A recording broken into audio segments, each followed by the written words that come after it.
Notre projet d'ISIM est la simulation de la physique de l'eau et, plus généralement, des fluides incompressibles. Cette tâche se divise en plusieurs parties distinctes. D'abord, la simulation des fluides en elle-même. Ensuite, la transformation du fluide en mèche.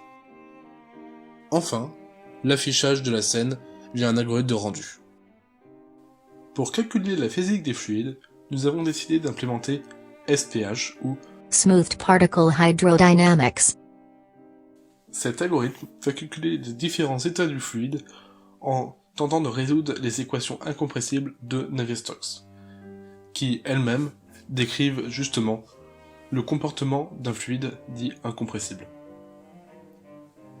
Cette équation n'ayant aujourd'hui pas de solution analytique connue, une approximation doit être faite.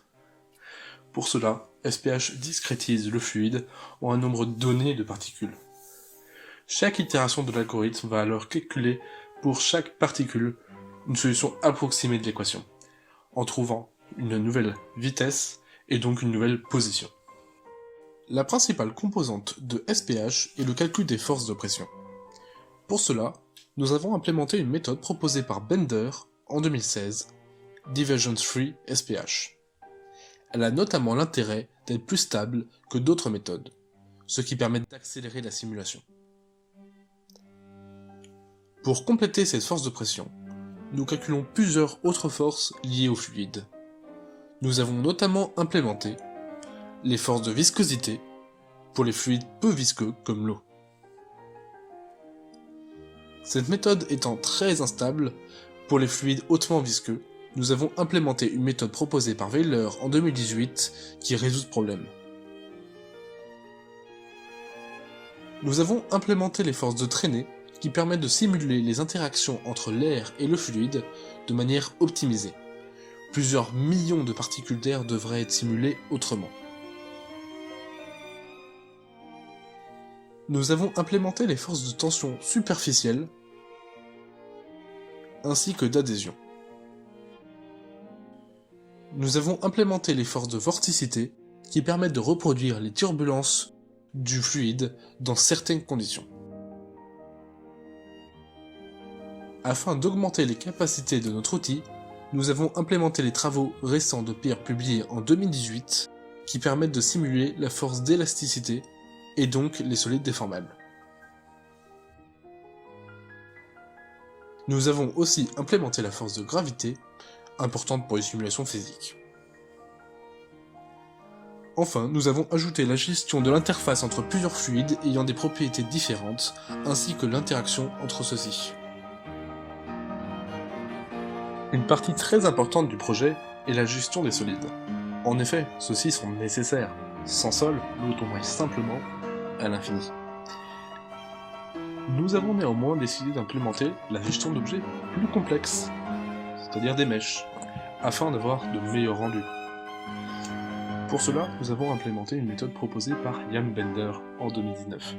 L'idée principale est de calculer pour chaque particule la distance signée à la mèche, la direction du point le plus proche, ainsi que le volume de l'objet en cette position. À partir de ces trois informations, il est assez simple d'intégrer l'objet comme une particule dans DFSPH. Obtenir des solides dynamiques est néanmoins assez simple. Cela revient à appliquer la troisième loi de Newton. Les forces appliquées sur le solide sont l'opposé des forces appliquées par le solide sur les particules. Néanmoins, cela demande de calculer différentes propriétés géométriques de l'objet.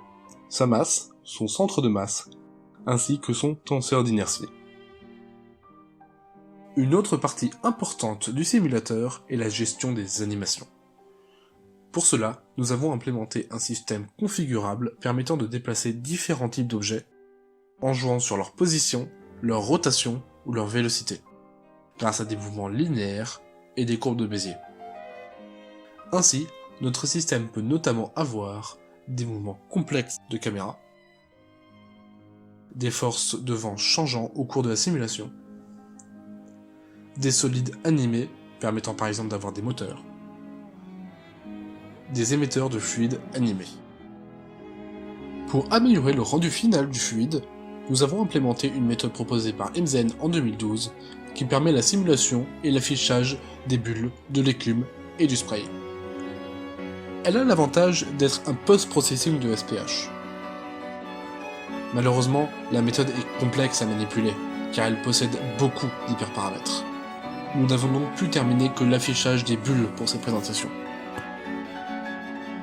Pour transformer les particules en quelque chose ressemblant à un fluide, nous utilisons un algorithme de Marching-Cube. Pour obtenir un rendu plus lisse du fluide, nous utilisons la méthode proposée par Yu et Turk en 2016, qui consiste à utiliser non pas un kernel isotropique, mais un kernel anisotropique pour l'estimation des densités, au moyen d'une WPCA et d'un lissage de Laplacien biaisé.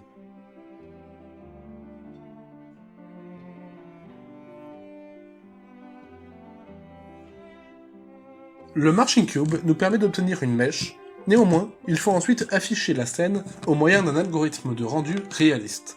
La dernière partie importante du projet est l'affichage du résultat.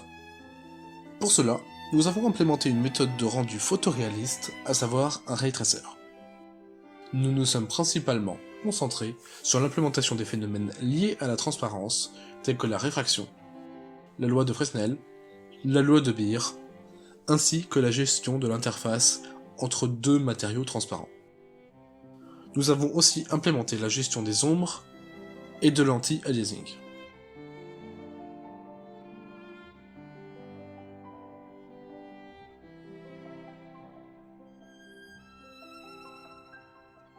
Nous utilisons quelques librairies utilitaires pour l'ouverture des fichiers OBJ, pour l'affichage, pour débugger.